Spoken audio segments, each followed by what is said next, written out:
So, do Labour's plans add up or not? My economics correspondent Helia Ibrahimi has been going through the figures in detail. For Labour, today was all about shaping the big numbers. But what they want in precision, they may have lost in enthusiasm from the business world. At manufacturers like this one in the East Midlands, fears are now growing about the price companies will have to pay for Labour's ambitions. And whether it's through corporate taxation or income tax levels, all of that starts to diminish our position in the world market for me. Aerospace firm Winbro has 200 employees but exports 75% of its jet blades overseas.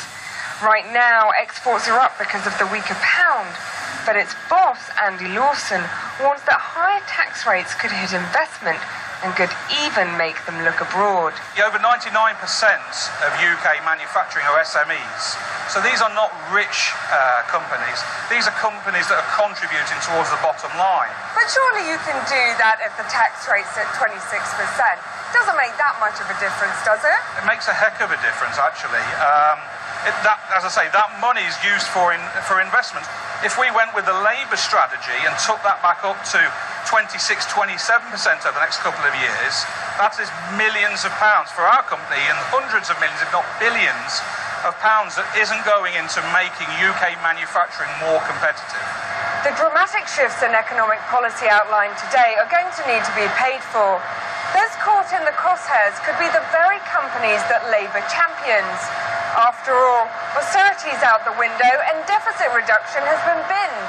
So with an extra £49 billion of spending, Labour's attempt to prove its fiscal credibility is tied to how it links extra spending to extra tax income. More than 2/3 of Corbyn's cash will come from levies against Britain's businesses. 19 billion will be raised by hiking the corporate tax rate. 1.3 billion will come from a new fat cat levy for firms that pay people more than £330,000. And another £11 billion will be raised from a combination of 3 different corporate taxes. Together it adds up to more than £31 billion of new charges. But it's not just companies. High earners are also in the firing line.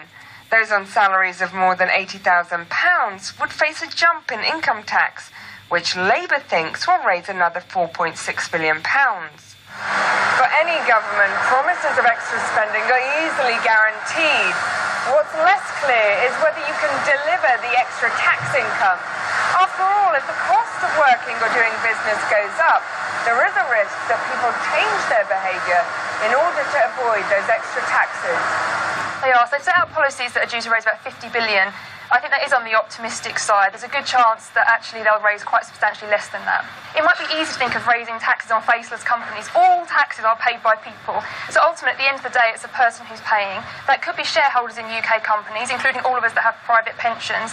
It could also be workers through lower wages or consumers through higher prices. Rowing back on Thatcherism, Jeremy Corbyn also wants to launch a radical nationalisation programme for the railways, water companies, National Grid and even the Royal Mail. One estimate suggests this could cost up to £100 billion. This money is hidden outside current spending, so instead of tax rises, it'll come from more borrowing. If you try and borrow unlimited amounts, you end up getting to the point where nobody's willing to lend to you, at least at rates that you can afford. And that problem would only be doubled if the government decided not to compensate investors. What signal would that send to anybody else who wanted to lend money to the government in the future? Labour's plan would take taxes to a level not seen since the 1940s. The gamble is that despite the historic shift, the economy will still continue to grow. For many businesses, they think that's a gamble not worth taking. And Helia joins me now from somewhere high above the City of London. Helia, what